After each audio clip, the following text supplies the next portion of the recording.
Hey, what's up, you guys? It's the Curious Owl here, and today I'm talking about Uncle Tom's Cabin. Now, basically, the story was written by a woman named Harriet Beecher Stowe.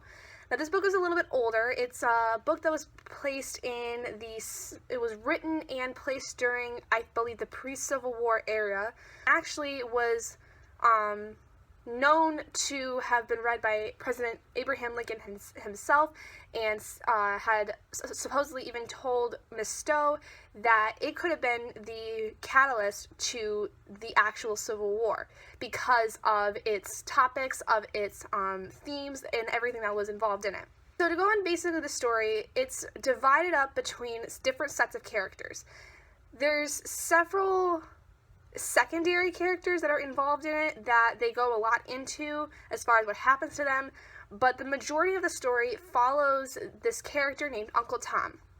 He is a slave who starts out in this farm owned by a man named Mr. Shelby. Tom was about 8 years old when Mr. Shelby was born and had taken care of him and had been his slave literally since the day he was brought into this world. What happens is basically Mr. Shelby ends up having to sell off some slaves because he is in debt and is in some trouble with this trader that he owes money to. So he ends up having to sell Tom and a couple other characters who are more of secondary characters. We follow their story throughout it as well. But basically sells Tom, and he gets sent down to be auctioned off. And I won't go much else into the story because there's a lot that happens, but then there's these other three characters, Eliza, George, and Harry Harris. They're a family that they all live in the state of Kentucky. They live close to each other. Eliza and Harry live with the Shelbys and works for Mrs. Shelby. George, though, works for a different master who is much harder on him and hurts him and actually is most likely going to try to kill him and or sell him at least. So Mr. Shelby ends up having to sell little Harry Harris, who's only about 5 years old. He's a little kid, but when this trader sees him and sees him sing and dance, he's like, I gotta sell this kid, I gotta buy him, and I gotta sell him off at an auction. He'll make a lot of money. And because Eliza does not want her son to be sold, she runs away, and later on, her husband runs away from his master as well.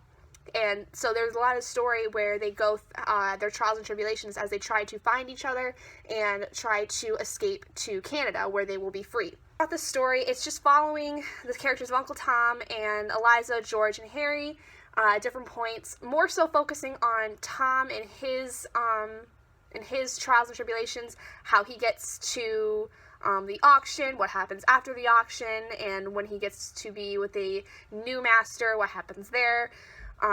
He goes through a couple different masters, and they're very, very different from each other as far as their beliefs on how slaves should be treated. The majority of the novel basically focuses on the theme of slavery itself, obviously, because this was at a time period where slavery existed and was very heavily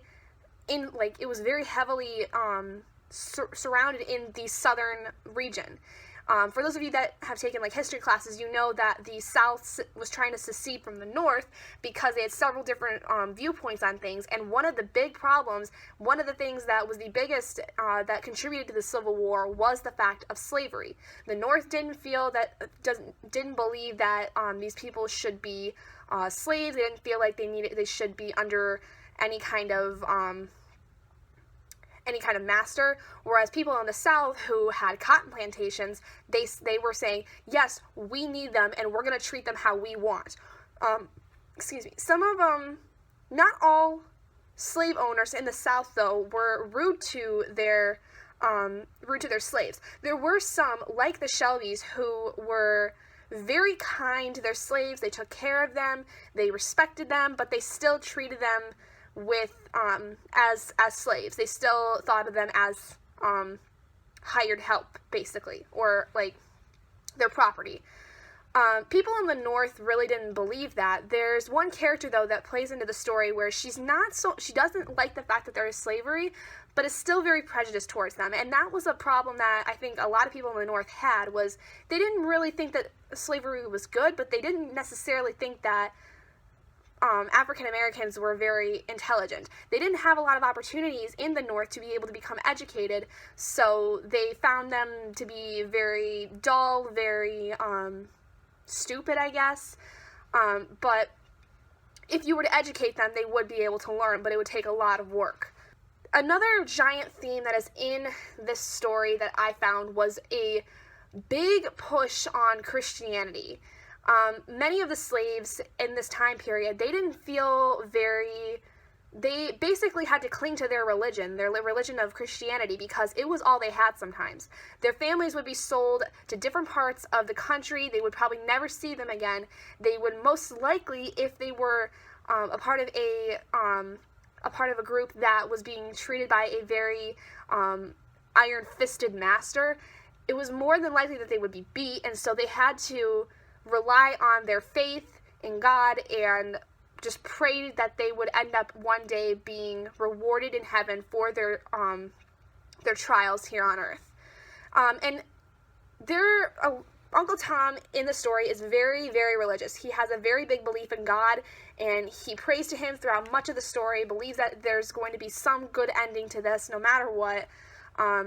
And he comes across many people who they don't believe, and he begins to get them to believe in this God, because he knows that there's something good in this world, and you just have to be willing to believe it in your heart. He's unable to read, but he can read some, and has to have some people read the Bible to him, and the book mentions where his Bible is basically marked with all kinds of annotations of different passages that he loves.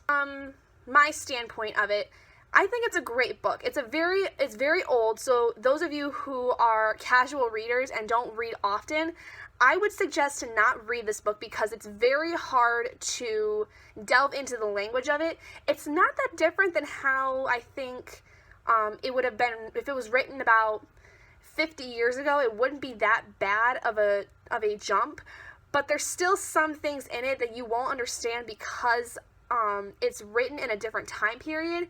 There's several cities where Stowe ends up like blanking them out, and I'm not sure why that is. I think that might have been just a writing style that it was back then. I'm not 100% sure, but so there's things like that. There's certain elements and certain historical context you have to be able to understand in order to read this book well and be able to understand it. But overall, I think the book was really well written for its time period. It definitely had a lot of things that were very controversial, and I think that I would agree with Lincoln when he said that it was possible that this was a catalyst to the Civil War. It very well could have been, because there were a lot of themes and things in it that created such a controversy back then. I really would recommend it to someone who is into historical fiction and who understands the context and can understand, who is able to read older pieces of literature. So, for instance, I would compare it kind of like how it is to Tolkien a little bit.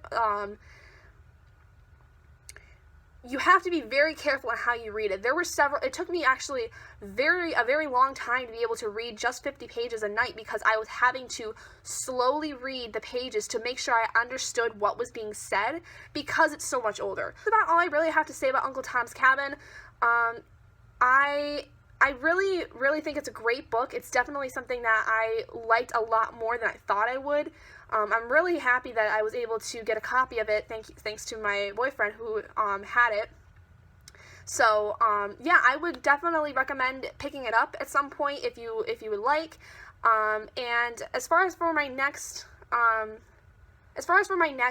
book review, I wasn't going to share it because mostly because I didn't have the book at the time when I was doing my vlog, so I didn't want to like spoil it. And the book is called We Are All Made of Molecules by Susan Nielsen.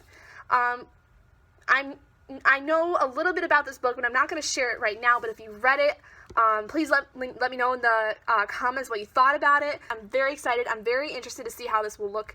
And yeah, if you guys have read it, please let me know what you guys thought about it. And yeah, that's it. And I will see you guys in my next video. Bye, guys.